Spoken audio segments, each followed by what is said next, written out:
Can't believe it. Can't believe it. I got a 9-year-old. Hard to believe.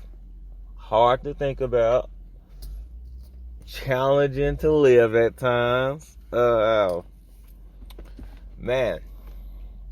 It's just, you go through these moments where, like, realistically, you don't know where you at. But you know where you want to be. And, I had said this yesterday.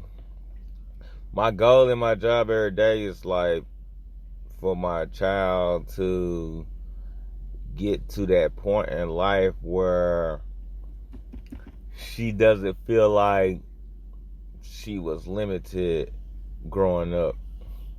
And I feel like that's a lot of responsibility for a parent, but that's kind of like your role as a parent, is to provide and nurture and help prepare them for what they're going to go through later. Because at the end of the day, they depend on you. So you have to give them what you think they need. But even if you're not giving them what they need, you have to at least put them in an environment where they can get what they need. And, you can never have too many tools. I would say this. I know when I was growing up and I was 9, I was informed that you was going to college. It wasn't nothing in the route to college. It was nothing once I get out of college. It was like you going to college. And I didn't understand it. That was my mom telling me, hey, I don't know what you going to do with your life, but being here in my face, you ain't going to get there. So I need for you to go somewhere where you got a better chance of getting help. So I learned from her that I can't talk, like, I'm not going to say unrealistic, but I'm not going to talk something into existence. I'm going to talk you to being prepared. You taking the test on your own. See, my mom, my parents, they set me up to take the test, but the way they set me up to take the test, they was going to be there. That's how I felt. Now, by the blessings of God, they still here today as I've been living maybe the past 5 years of, all right, you guys did your job. You guys did you did what you were supposed to do, They did what they were supposed to do. We can reflect on if it was good or bad, what they could have done better in. But at the end of the day, they did their job. And that's what I believe in, just doing your job. So as I've been raising my child, that's been some of the challenges that I've been going through, is balancing being the sole responsible person for raising a child. Because at the end of the day, you're not solely responsible for the kid. You know what I'm saying? Your job is to do something, but at the end of the day, you can train somebody. They still got to do it. But I will say, them failing at times and you being involved, it helps you better to deal with that, compared to you not being involved and they failing and you find they failing. So that's one of my really, really, really critical things as a parent for the past 9 years, is just being around, so when she failed, we can talk about how to improve. And a lot of like social, emotional learning at the house. Social, emotional learning in between the house and the schoolhouse.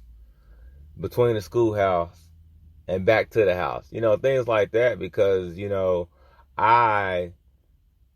most people actually don't even really learn those things. They learn those things by what works.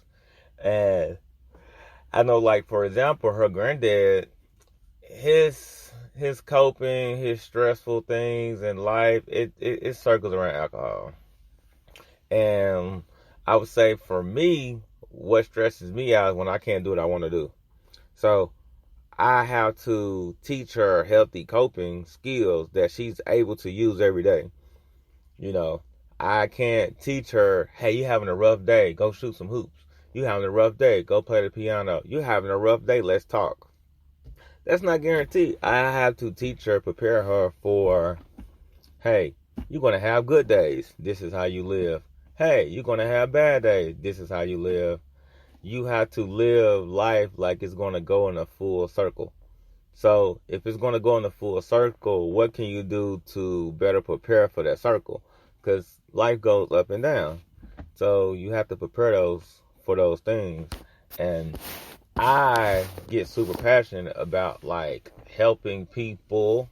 So it's really fun and just like fruitful for me to like be a parent every day.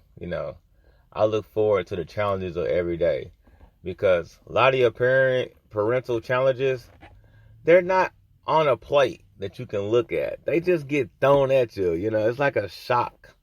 Okay, this is what's going on. You're like, oh crap. A lot of times with Zoe, our first interaction, she wants something, and it's like, hey, Dad, I can't do this, and I'm like, okay, let's talk about it. Okay, you did the right thing. You're like, this online schooling is hard for her because she's used to getting immediate answers. But what I've been doing, I've been training her how to get the answers. So she's been doing what she's supposed to be doing, but she's like, all right, I did that. All right, what do I do in the meantime? So I've really been working with her on that. And it was just so cool that when she was born, that's my favorite story. She was born, she was crying in a little thing, and a little, where the kids go, I want to say incubator, but incubator sounds like something that's not where you put a kid. But, I had her she was in the incubator, she was crying, I was like, oh my goodness, whoa, this is crazy. And I put my thumb in her, and she grabbed my thumb, and she immediately started crying. And I was like, it's going to be okay, Zoe. Dad's here. She stopped crying.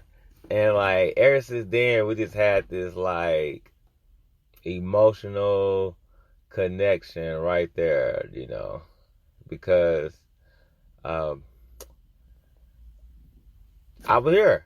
I'm here. But even when I'm not here, it feels like I'm here. And vice versa with her, My first memories of my kid was that. I have a little bit more memory before.